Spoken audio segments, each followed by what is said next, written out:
Bom dia, amigos ouvintes. Estamos, em nome de nosso Senhor Jesus, dando início à live de hoje, na qual fazemos aquela base, né? E aí depois, que sempre, todas elas têm base bíblica, ou experiências, ou revelações, não é? Então, hoje nós vamos ler o texto escolhido da Bíblia, foi o capítulo 6 do livro de São Mateus, mas aí eu resolvi trocar para o capítulo 7, a começar do primeiro versículo até o 5. Então, o mundo é assim. Ninguém conhece o mundo com perfeição, nem as coisas que pode vir dele. A qualquer momento, a qualquer casa, passando por qualquer vida, certo? Porque hoje, às vezes, acontece comigo, e aquele que pensava que nunca aconteceria com ele, amanhã passa por ele. Todos nós, quando viemos para cá, os meus ensinamentos é baseado quem somos nós, falo sempre, e por que até mesmo que lemos a Bíblia, que não deve nem ser lida, deve ser examinada. Claro, tem que ler, mas tem que examinar. Essa é o próprio ensinamento bíblico feito por Jesus. Porque toda coisa que você faça ou for fazer e você não saber o sentido disso, não saber aonde vai chegar, ou descobrindo ainda nesse análise, vendo que às vezes pode dar certo, assim como também às vezes pode dar errado. Então são coisas que, se alguém perguntar, mas tem jeito de não errar? Não, não existe. Esse jeito de não errar, só Deus. Só Ele não erra. Ou seres espirituais ligados grandiosamente, né? Que tem altura, tem santificação, então formam hierarquia de poderes. Esses não erram. Mas se está aqui na Terra, o motivo já é por erros praticados. E sair daqui da Terra não quer dizer também que a pessoa vai levando consigo carta branca, certo? Que quem pregar esse sistema, que a pessoa sai daqui da Terra prontíssimo, santo, porque o Senhor vosso Deus é santo, você mesmo já pode. Esqueça. Porque digo sempre, e vou continuar dizendo, fique santo aqui e me prove que ficou santo. Porque essa palavra santo, ela é uma palavra sacra. É uma palavra que nem é só uma palavra, é uma determinação. Tem que ser nessa qualidade para que possa dizer que é santo. Ou mostrar que não virou um santo, né? Por causa das qualidades também praticadas. E aqui, misturado nesse turbilhão, quem... E tem uma coisa, não precisa o outro ver em nós, não. nós mesmos somos aptos para isso, a fazer um autoexame e saber que erramos. Sempre erramos, certo? E aí, então, é que surgem os problemas. Porque errar não é tudo o que você tem que desviar aqui. Porque errar, até o povo fala por aí, o erro é humano, né? É os humanos que erram, certo? Não vai escapar de errar. Agora, o maior erro pode ser cometido depois, né? Não assumir que errou. Porque os erros de um pode levar o outro à perdição. Os exemplos de um vai servir de escola para o outro. Essa escola podendo ser para o bem ou para o mal. Então, é esse o problema. E o maior erro é não assumir que erra. Quando a pessoa se autodetermina que é santo, a Bíblia já rebate essa pessoa.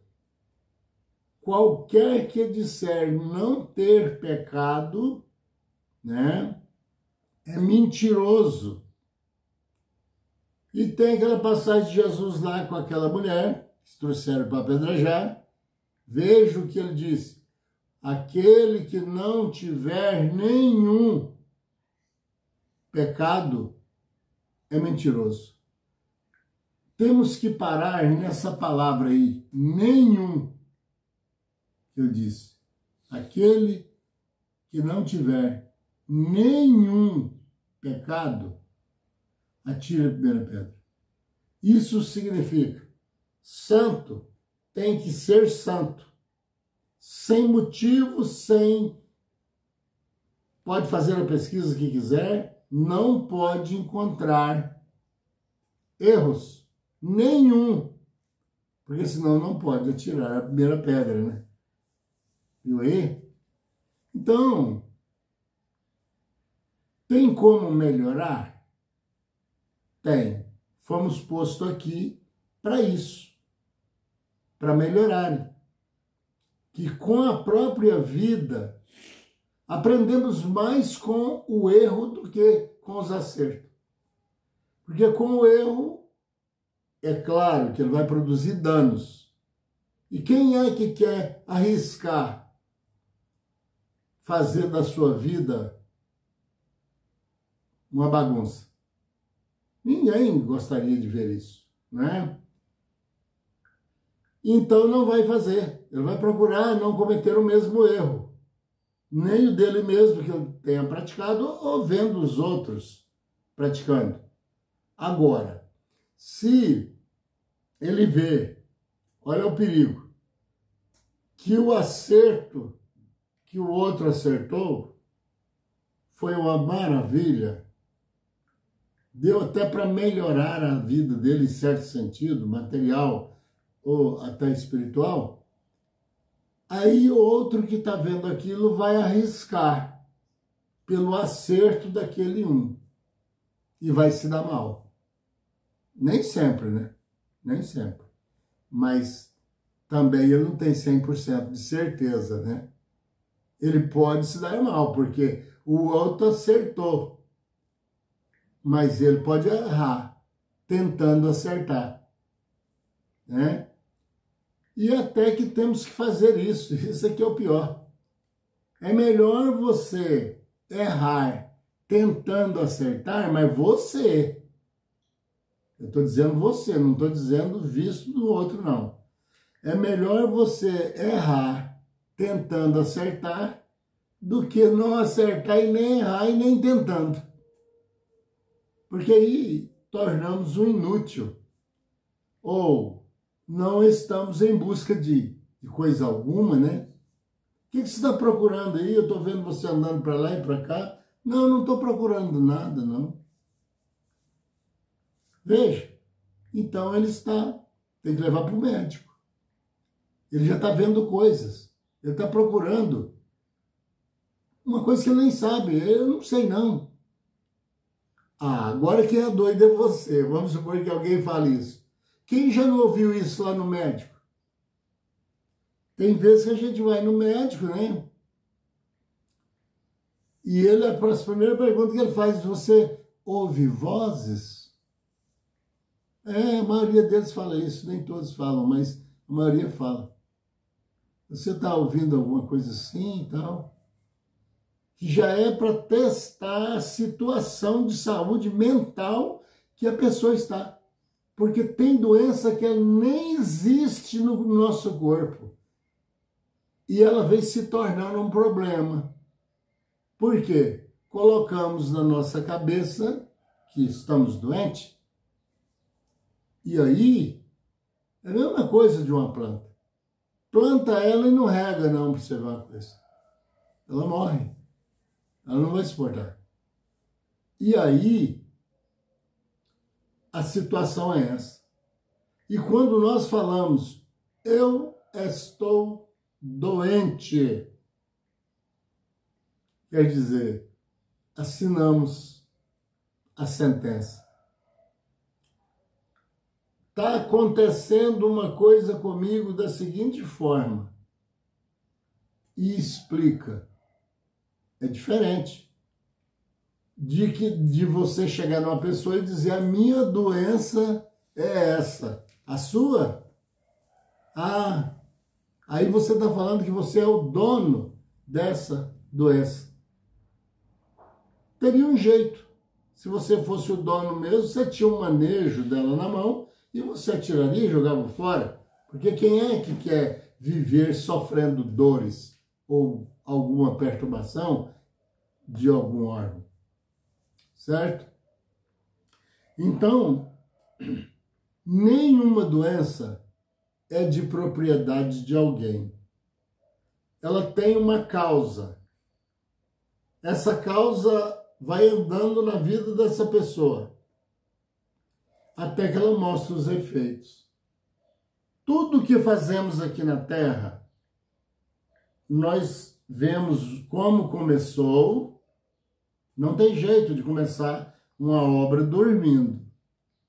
Ou fraco mentalmente, porque aí, é claro que não ia dar nada que presta, sujeito até um acidente, né?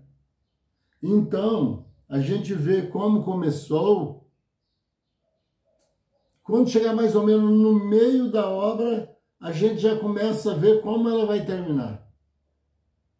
Se está indo certo. Vamos basear numa construção, na construção civil. Pode ser o pedreiro que for. Ele está levantando. Ele tem que seguir as metas, digamos, se é uma construção de alto nível, dirigido por um engenheiro. Ele vai levantando aquilo ali dentro daquele papel, daquele mapa que o engenheiro passou para ele. Acima dele tem um mestre de obras, que tem altos conhecimentos acerca, que também vai cobrar dele durante a construção. Olha, isso aqui não dá certo. Olha, isso aqui. Aí vai indo. Da metade da obra para cima, ela pode ser barrada. Porque se encontrar nela alguma parede que ficou um pouco torta, ela tem que ser demolida. Porque o engenheiro que está ali na frente, que passou aquele mapa, ele é responsável por qualquer danos que vier causar aquela construção. E isso não importa o tempo. Há longos tempos que acontecer, o engenheiro é o culpado. Certo? O que eu quero chegar através disso? É mostrar que, com cuidados, e muito cuidado, para não começar uma construção errada. Jesus até comparou assim. O homem sábio não edifica sua casa sobre areia, que corre os rios e tal, a tempestade, e a casa cai. Mas o sábio, prudente, tem prudência no que faz, ele já faz a construção sobre a rocha. Que ele sabe que a rocha não vai ceder. E se não é uma rocha, pelo menos dá também para pôr dentro dessa consideração que ele fez um alicerce à altura. Ele já fez pensando, é para não cair. Ela não é qualquer coisa, só se for um terremoto. Mas eu estou fazendo para ela ficar firmes. Colunas, alicerces, vigas, baldrame, amarrações de todas as formas. Agora, aquele que é despercebido, está mandando assim como acha que é, alguém me diz que é assim, ele não tem certeza do que ele está fazendo. Então, ele, achando que levantando as paredes, pode ser em qualquer lugar. E faz a casa sem estrutura suficiente para suportar. É claro que futuramente vai aparecer rachados, ela pode até cair.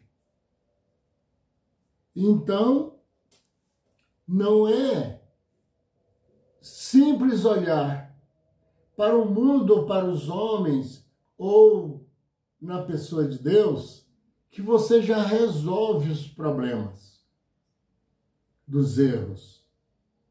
Você tem que ter visto na prática o que se tornou aquele que pegou tal caminho e o que pegou aquele outro que pegou aquele outro caminho.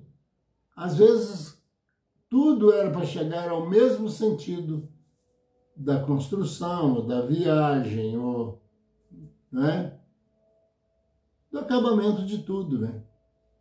Então, é por aí que vem a experiência.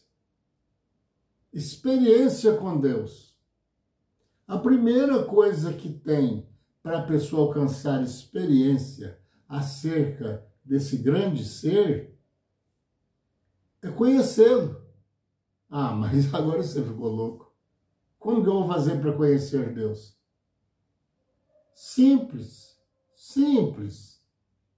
É você andar dentro das metas dos mandamentos, que aqui tem, é uma bússola. Aqui indica. É através, Jesus disse, é através desse livro que a gente cuida, acredita ter a vida eterna. Então, você conhecer Deus é fácil.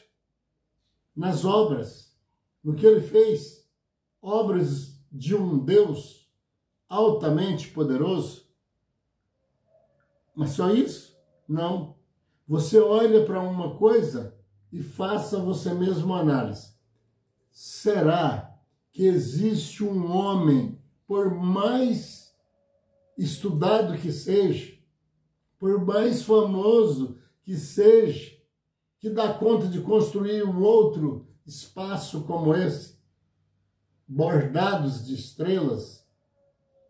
Será que existe alguém que dá conta de fazer um mar com tantas vidas? O que fez o primeiro homem, o que fez o primeiro... Será que tem alguém que andam aí tentando desviar as pessoas de Deus através de ciências, que consegue fazer isso? É tipo assim, alguém está aí batendo gogó, como se diz, eu faço, eu deixo de fazer, eu sou eu e tal. É simples. Amigo, faça para mim, então. Jesus disse um dia, no capítulo 14, me parece que o verso 12 do Evangelho de São João: aquele que vive e crê em mim fará as obras que eu faço e as maiores farás ainda, porquanto eu vou para o Pai, e tudo quanto pedir em meu nome eu farei, para que o Pai seja glorificado no Filho. Olha o tamanho da cobrança. Alguém diz para você, sou santo. Ah, é? Você é santo? Então fala o seguinte, Ali tem um morto ali, a mãezinha dele está gritando lá, vai lá e ressuscita ele para mim. E assim eu vou crer em você. Porque só tem esse jeito. Jesus disse, aquele que me seguir. Esses ataques houve até lá na hora do Calvário. A gente chegava, veio para salvar os outros e não pode salvar a si mesmo. O ladrão lá, de outra cruz de parede.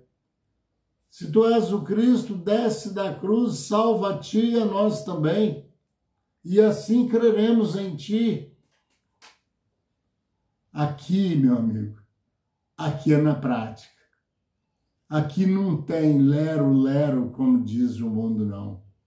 Aqui, se você sabe fazer, faça. Porque aí você prova para que veio e realmente quem você é. Mas, ao contrário, a maioria dessas provocações de inteligência são mentiras. A maioria. Se você apertar o elemento, faz. Então, certo? Ele vai arrumar uma desculpa, eu não tenho tempo, senão eu fazia para você. Acontece que eu tenho que viajar para ver minha mãe que está quase à morte. Ele vai sempre arrumar uma desculpa. É como os políticos fazem, né? Poxa, mas como esse cara gosta de falar mal do político. É eles que acabam com a nossa vida, e por que eu não posso falar? Eu tenho que apanhar e não sentir dor, é isso? Imagine bem, quando ele vem na sua casa pedir o voto, ele promete para você as melhores das coisas. Agora, no meu regime lá, no meu domínio, vai virar um céu. Você nunca mais vê nem falar o nome desse cara. Às vezes vê, mas dificilmente. E tem um jeito que vê sempre. Às vezes esse mesmo elemento que falou para você que ia fazer tudo em torno do pobre, do enfermo e da escola para as crianças, você vê com tristeza nas redes sociais ou mesmo nos canais de televisão, ó, o cara pegou uma mala de dinheiro. Estão correndo atrás dele. Foi preso? Não, não vai. Com muito dinheiro não vai, não. Simplesmente puseram nele um enfeitezinhos assim na perna que dá o nome de tornozeleira.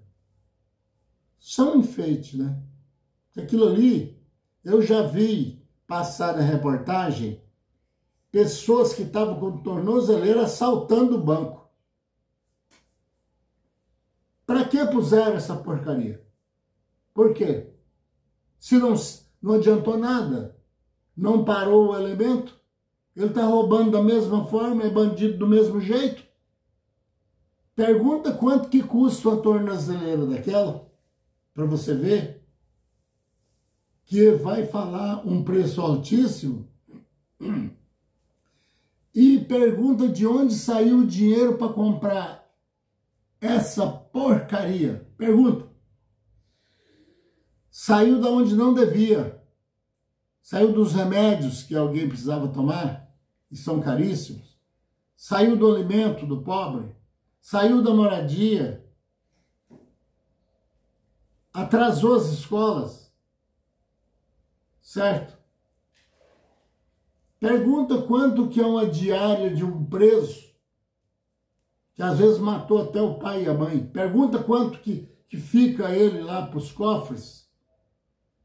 Alguém diz quanto fica para o governo. Para o governo uma pinóia. Quanto fica para você pagar. Porque cada coisa que você compra tem uma totalidade que vai ser investido nessa situação. Certo? Está tudo errado. Esses elementos eles tinham que estar trabalhando de alguma forma.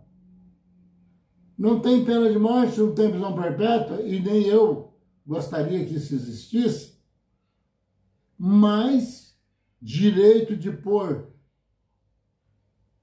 essa pessoa que chama de rei do gado que ele entra de um jeito e sai pior, 2, 3 vezes mais.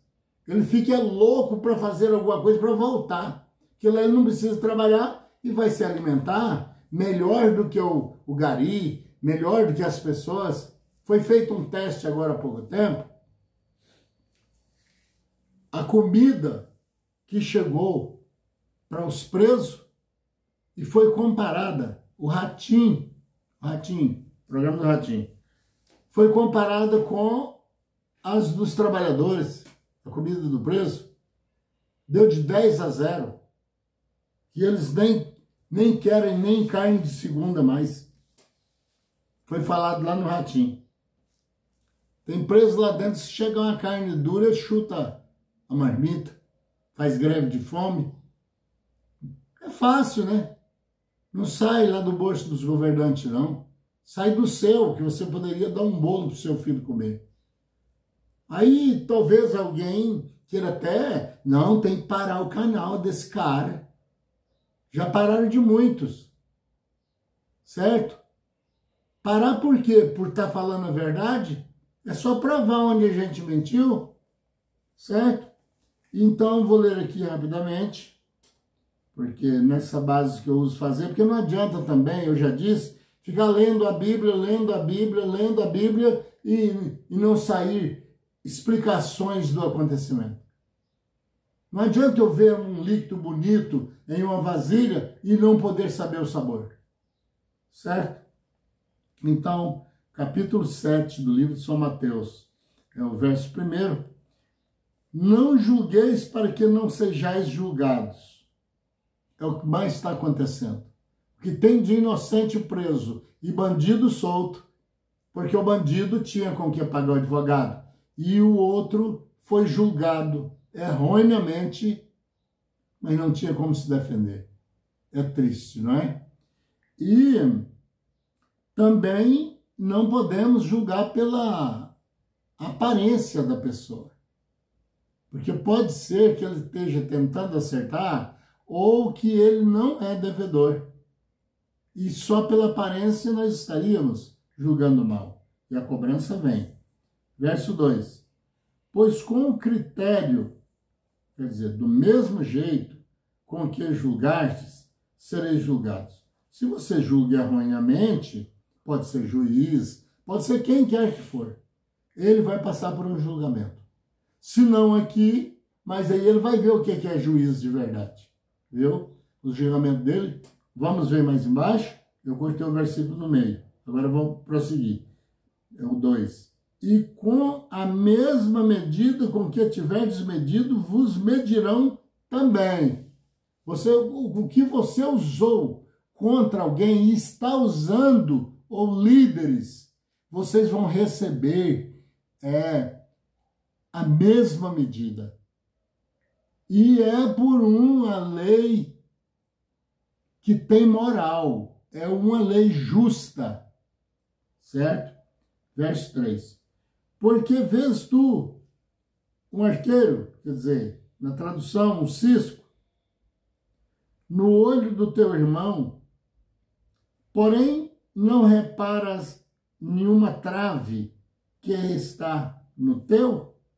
Ganham todas, enxerga todos os defeitos que está cá embaixo, de alguém que está passando até fome, e não enxerga os defeitos daqueles que está gastando quase caminhoneta para carregar o dinheiro, né?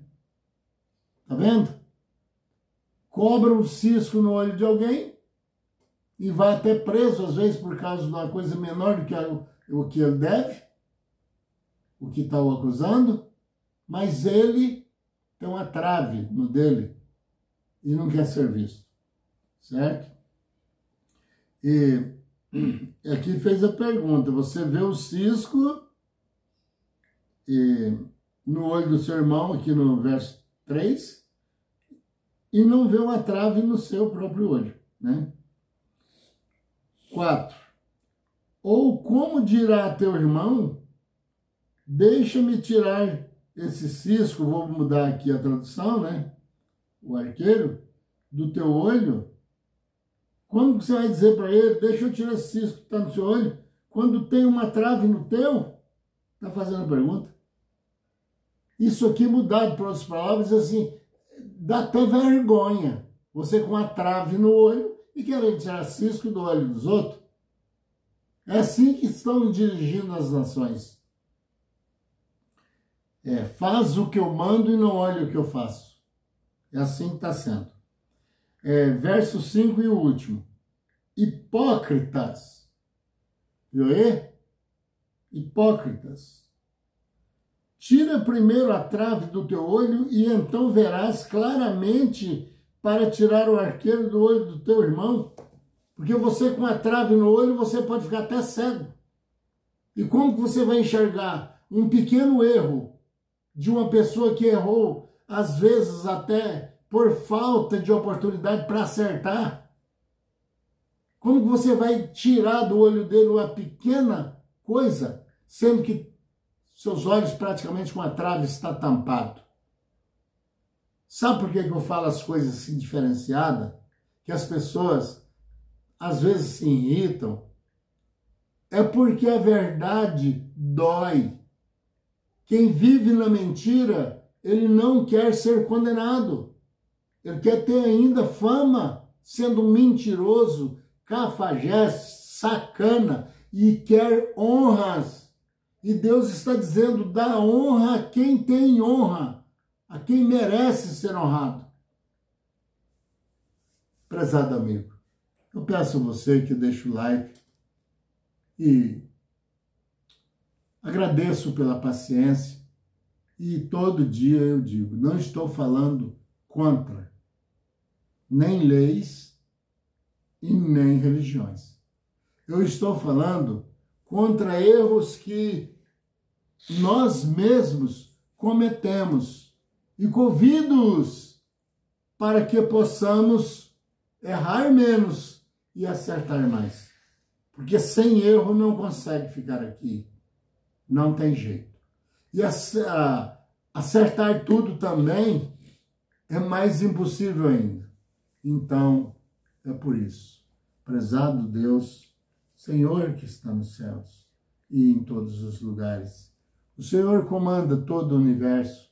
É da mão do Senhor que saem as bênçãos, as vitórias, mas é das mesmas mãos que também pode mandar a maldição. Porque suas leis são justas e o Senhor não aceita por muito tempo. As pessoas fazem o mal aqui na terra e em seguida caem, mas por eles não estarem analisando, leva que foi uma coincidência, mas não. É porque a sua justiça vai chegar. E chega no tempo exato. Pode até alguém pensar que está saindo bem fazendo mal, mas a hora, o minuto e segundo está marcado para que essa novela termine. Em nome de nosso Senhor Jesus, nós agradecemos santos anjos, santos espíritos do Senhor e agradecemos, Senhor, acima de todas as coisas. Assim seja, com fé no Filho de Deus, a fé que vence o mundo.